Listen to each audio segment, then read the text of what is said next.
right now someone was choosing if you were going to live or die?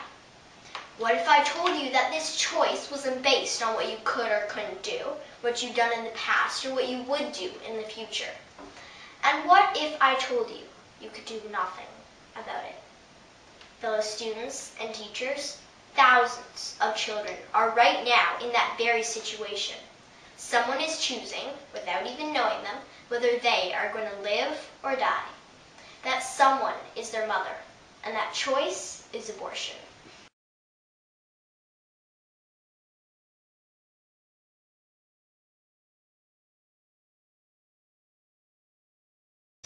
Every day, 115,000 children are dying through abortion.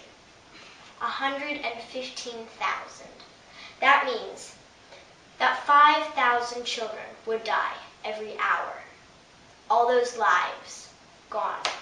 All that potential gone. And all that hope and future gone. Now, I know what some of you might be thinking.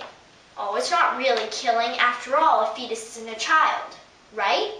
Why do we think that just because a fetus can't talk or do what we do, it isn't a human being yet? The word fetus comes from the Latin word, meaning young one or young child. Some babies are born after only 5 months. Is this baby not human? We would never say that, yet abortions are performed on 5-month-old fetuses all the time. Or do we only call them humans if they're wanted? No, fetuses are definitely humans, knit together in their mother's womb by their wonderful creator, who knows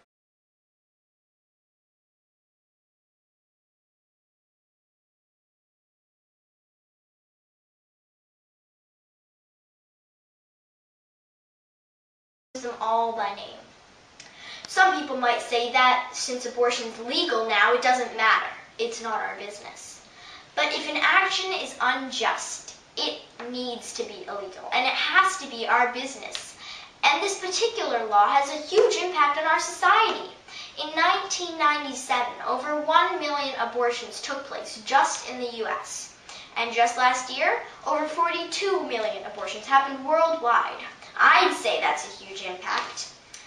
I know some people say that the mother has a right to abort. After all, her life is dramatically impacted by having a baby. But I'm asking you to think about the child's rights that were never given to it. No matter what rights the mother has, it doesn't mean we can deny the rights of the fetus.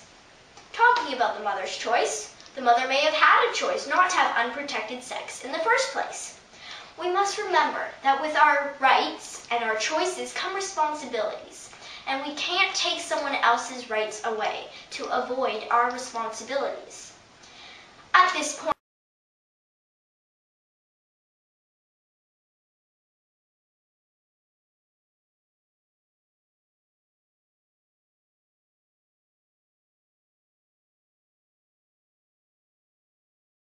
I imagine the age-old question arises.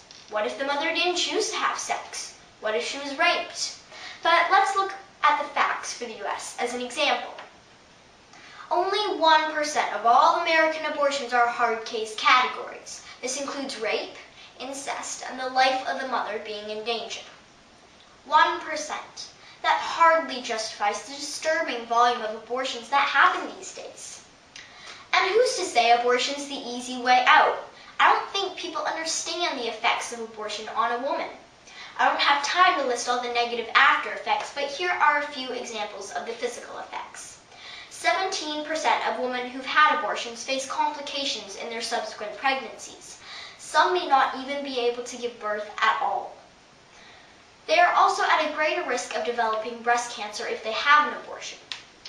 But perhaps the worst effects are the emotional ones. Women who've had an abortion tend to have more mood disorders, substantial enough to provoke them to harm themselves. In addition, women who've had an abortion are 5 times more likely to have problems with drug and alcohol abuse.